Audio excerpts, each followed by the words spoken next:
Bonjour tout le monde, j'espère que vous allez bien. Aujourd'hui, j'aimerais vous parler des groupes Facebook et l'attention qui doit être faite par rapport à ces groupes spécifiques aux relations toxiques avec des pervers narcissiques. Alors, je ne vais pas vous dire qu'ils ne sont pas bien. Déjà, ça serait ironique étant donné que je viens de créer un groupe pour l'Observatoire de l'emprise, donc je suis dans cette dynamique-là. Et surtout parce que c'est faux. Moi-même, je dis à certains de mes clients qui se trouvent très seuls et qui ont des difficultés à avoir des gens dans leur entourage qui les comprend ou avec qui ils peuvent parler, d'aller dans ce genre de groupe pour pouvoir s'exprimer. Donc oui, ça a un vrai avantage de pouvoir justement faire un témoignage de ce qu'on a vécu, ce qui permet de décharger certaines choses. Ça permet de voir que ça arrive à d'autres et qu'on n'est pas seul. Donc pourquoi pas aussi trouver du soutien, trouver une oreille attentive ou ce genre de choses. Donc oui, c'est positif que ça soit ceux qui sont groupe de parole, ceux qui sont témoignages ou ce genre de choses. Maintenant, j'ai pu voir aussi des choses parce que j'y passe de temps en temps.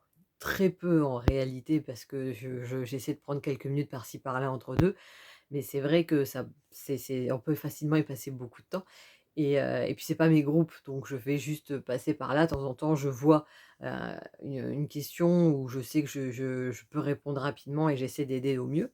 Mais il y a quand même quelques petites choses qui je trouve important de rectifier, et qui est important pour les victimes qu'ils aient cette prise de conscience afin qu'ils ne se fassent pas avoir.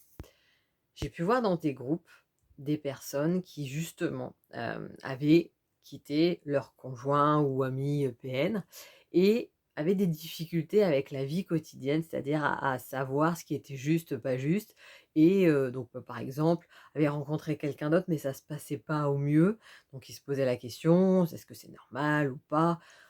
Ce genre de choses. Ça, on en trouve souvent de: «Tiens, qu'est-ce qui serait mieux? Tiens, est-ce que ça, c'est bizarre? Tiens, est-ce que là, est-ce qu'on essaie pas trop de me contrôler?» Vous voyez, ce genre de questions. Là, forcément, il y a toujours des gens qui viennent et qui répondent. Et c'est là la différence entre l'aide de personnes lambda, même si c'est fait avec le cœur et la bienveillance, hein, je n'en doute pas, mais c'est aussi, la différence par rapport à un professionnel, c'est qu'un professionnel ne va pas dire à la personne ce qu'elle doit faire, mais elle va lui poser des questions. Et ces questions vont amener la personne, la victime, à avoir des vraies prises de conscience, mais par elle-même. Et ça, c'est primordial pour la reconstruction. Même si, à court terme, on a l'impression que, en fait, bah, quand on pose une question: «Tiens, est-ce que là, c'est bien pour moi? Ou est-ce que cette personne n'abuse pas? Qu'est-ce que vous en pensez?» Les autres donnent leur avis ou disent à la personne ce qu'elle doit faire. Bon, il y a un côté: «OK, bon, bah, là, je vais écouter parce qu'ils doivent mieux savoir» et vous voyez comme, en fait, le pouvoir est encore donné à l'extérieur. Donc c'est pour ça que ce n'est pas bon sur le long terme. D'aller voir un accompagnant du bien-être, que ça soit un coach, un thérapeute ou ce genre de personne. Là, la dimension, comme ça passe par des questions, la prise de conscience va permettre plusieurs choses. Comme ta prise de conscience, elle vient de toi, c'est-à-dire qu'on t'a posé un certain nombre de questions et là, toi, tu réalises par toi-même. On ne te dit pas ce que tu dois penser, comment tu dois réagir, mais de ce fait-là, ça te permet d'amener le changement parce que pour qu'il y ait un changement, il faut une prise de conscience. Et quand cette prise de conscience vient de toi, de tes tripes, déjà, ça sera beaucoup plus difficile pour les autres de te faire changer d'avis. Ça te permettra, toi, de te servir de moteur face aux moments justement de doute, de dire: «Est-ce que c'est bien ça?» Tu peux revenir à toi, à ce questionnement, à ce que tu as ressenti à ce moment-là, à ce qui t'est venu spontanément et donc y aller. Donc vous voyez qu'il y a aussi derrière toute une mécanique qui va commencer à se mettre en place déjà pour retrouver confiance en soi, pour reprendre le pouvoir dans sa vie. C'est ça aussi qui se passe derrière la prise de conscience et comme la personne va pouvoir par elle-même analyser, écouter son ressenti, elle va apprendre à revenir vers son intériorité, elle va apprendre à reprendre son pouvoir et reprendre des décisions qui lui semblent mieux à ce moment-là. Et là, il y a pas de c'est bien, pas bien ou quoi que ce soit. En fait, c'est ce qui est possible pour la personne à ce moment-là. Et ça, c'est le troisième avantage, c'est que ça permet à la personne d'aller à son propre rythme. Nous avons tous des rythmes différents qui sont dus finalement à nos traumas, à notre vécu précédent, à l'environnement dans lequel on se trouve actuellement et il y a certaines choses sur lesquelles on peut pas avancer à certains moments. Moi, par exemple, je suis retombée totalement dans mon addiction au sucre pendant ma relation toxique. Bon, beh, j'étais pas à même de, traiter mon addiction au sucre pour aller vers le mieux, alors que j'étais dans un environnement toxique, que je vivais dans la peur et que je n'avais aucunement conscience que je vivais des violences psychologiques en plus. Donc il y avait toute la remise en question. Ça, vous connaissez par cœur parce que vous êtes forcément passé par là, si vous êtes sur cette chaîne. Et donc, ben, là, c'était pas le moment pour moi de prendre les choses en place. Il fallait d'abord que moi, je me sorte de cet environnement néfaste et là, il y a des choses qui sont possibles d'être mises en place. Et ben, ça vaut pour tout le monde dans toutes les situations. Quoi qu'il se passe, il n'y a pas de moment idéal, que ce soit pour partir ou pour mettre des choses en place. Par contre, il y a un rythme qui est propre à chacun et c'est important de se laisser, de s'écouter pour pouvoir avancer à son rythme, ce qui est mieux pour soi, ce qui est différent d'une personne à l'autre. Et ça, c'est ce qu'on va retrouver chez un professionnel, contrairement à une personne lambda qui va pouvoir peut-être donner des conseils, mais des conseils par rapport à son propre point de vue. Donc c'est là aussi la différence, c'est qu'en tant que professionnel, nous apprenons à être neutre. C'est-à-dire que même si vous arrivez dans mon cabinet en rendez-vous, oui, j'ai vécu aussi des relations toxiques, j'en parle justement comme source d'exemple. Ça m'arrive aussi d'utiliser ces exemples en consultation quand je vois que ça peut vraiment servir. Mais il y a pas, je ne me mets pas à la place de l'autre, je ne prends pas non plus, ce qu'elle a. Je suis là en tant que professionnelle et j'accompagne l'autre à son rythme par rapport à là où elle en est. Et ça, c'est important cette neutralité parce que ce que je peux voir dans certaines réponses et c'est pas une critique, hein, par rapport aux personnes qui répondent, c'est que chacun en est où elle en est. Comme c'est pas une critique non plus pour les personnes qui postent, parce qu'elles sont perdues. Là encore, chacun fait comme il peut et c'est pour ça que je vous donne juste un réajustement pour que si vous êtes victime, bah, vous puissiez faire le choix de ce qui est mieux pour vous et aller aux endroits qui sont le plus indiqués en fonction de votre propre besoin. En l'occurrence, quand c'est des personnes qui répondent qui sont encore pleinement dans leurs blessures, moi j'ai pu voir dans certaines réponses ou un peu d'agressivité à la personne, pour répondre à la personne, de dire: «Mais, pourquoi tu en es encore là?» ou quoi que ce soit, enfin, alors que la personne est justement perdue et qu'elle est peut-être même encore dans un environnement toxique. Donc rajouter de la violence là-dessus, c'est pas ça qui sera aidant. Ou si ce n'est pas envers la personne, simplement dans la réponse. Mais ça, c'est normal parce que quand tu te reconstruis, tu passes par ces phases de colère.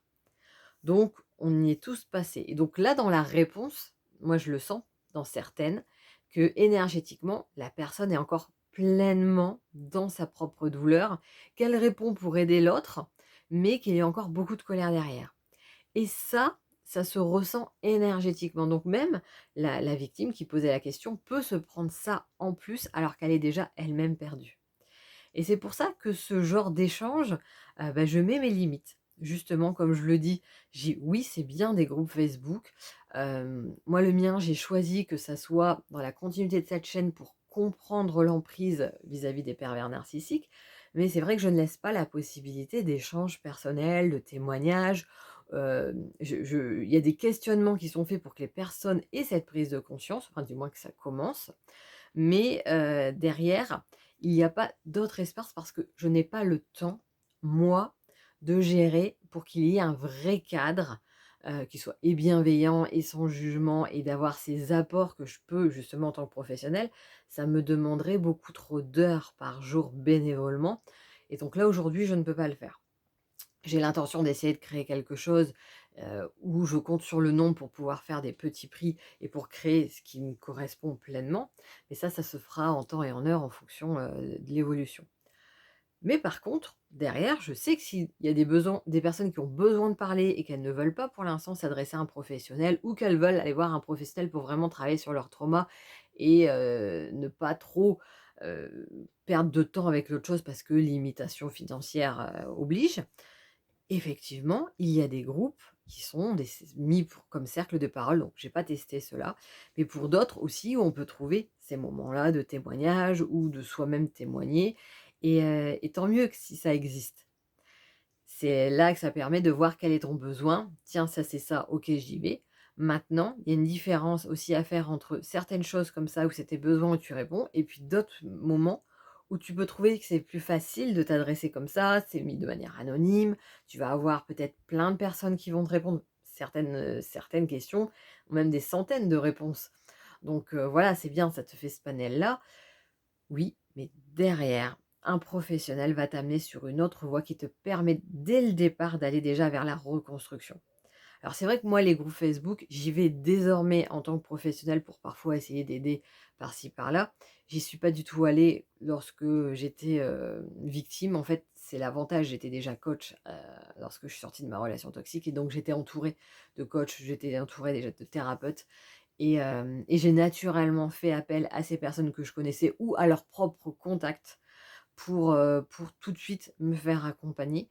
Même si je sais que ça a un coût financier, mais en fait, c'est heu, le meilleur investissement que j'ai pu faire, c'est comment je me reconstruis moi, pour après à côté, grâce aux outils que j'avais, mais aussi derrière, grâce à la vie finalement, mettre d'autres choses en place pour pouvoir évoluer à mon rythme et continuer à avancer sans être toujours en train de consulter. Mais pour certaines choses clés, oui, j'ai fait appel à des professionnels pour me faire aider et c'est ce que je vous encourage à faire pour certaines choses. Vraiment, faites attention, prenez soin de vous et n'oubliez pas qu'en fait chaque chose avance à son rythme. Mais pour sortir de l'emprise, la seule et unique manière de faire, c'est de reprendre son pouvoir.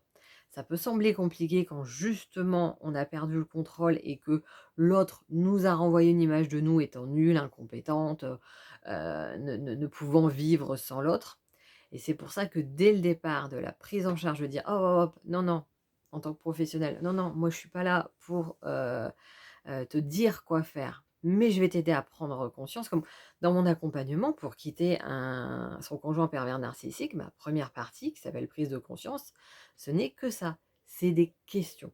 Des questions, des questions, des questions, des questions, des questions, pour que la personne puisse vraiment prendre conscience en profondeur. Et même si elle sait déjà qu'elle est dans une relation toxique, ou qu'elle est déjà avec un pervers narcissique, ou qu'elle a même déjà pris vraiment le dire je veux vraiment le quitter et je veux avoir les astuces qui sont dans les parties 2 et 3, des actions précises à poser. Mais pour autant, cette première partie, je dis commencez par ça, même si vous le savez, parce que c'est ça qui va vous servir de fondation face aux moments difficiles, face aux doutes qui vont se présenter, parce que c'est sûr, ils vont se présenter. Donc, en ayant cette fondation-là, ça vous donne des bases solides sur lesquelles vous appuyez du départ pour pouvoir justement vous reconstruire à partir de votre propre force, ce qui implique d'en prendre conscience, pour pouvoir redévelopper vos capacités qui ont été amoindries jusqu'ici, mais qui ne demandent qu'une chose, c'est de s'ouvrir, et pour pouvoir reprendre en main finalement votre vie, écoutez votre intuition, écoutez votre corps, vous écoutez vous en avançant à votre propre rythme et en vous faisant confiance. Et tout ça, ça passe d'abord par cette prise de conscience qui nécessite justement de reprendre son pouvoir et pas d'écouter ce que les autres nous disent. Sinon, on est juste en train de dire, là, je suis dans l'emprise de quelqu'un qui me veut du mal et je vais aller vers d'autres personnes pour qu'elles me disent quoi faire et donc je reste finalement sous emprise. Je ne suis pas en train de me reconstruire de cette manière-là. Voilà, c'était, le petit préambule que je voulais faire par rapport au groupe Facebook, où prenez ce qui est bon pour vous et faites attention au reste. Faites-vous accompagner si besoin pour d'autres choses, pour pouvoir avancer, plus efficacement et bien évidemment, plus en profondeur. Si vous avez la moindre question, n'hésitez pas. Si vous avez, des sujets qui vous parlent, n'hésitez pas à me les mettre en commentaire pour que je puisse faire des vidéos dessus, ça sera avec plaisir. Et puis, ben, regardez en dessous, vous avez tout ce qu'il faut si vous voulez prendre un rendez-vous avec moi, si vous voulez, voir les étapes de reconstruction après une relation avec un pervers narcissique, si vous voulez voir mes programmes ou si vous voulez même voir ma newsletter qui est gratuit et qui permet tous les 15 jours d'avoir, des petites pistes de réflexion, des petits défis introspectifs, toutes, en ayant une histoire pour pouvoir, changer de perspective, mais sans que ça soit brusque pour soi. Bah, vous avez tout en dessous ou dans les liens de ma chaîne, YouTube. Donc, je vous souhaite une excellente journée. Je vous dis à bientôt.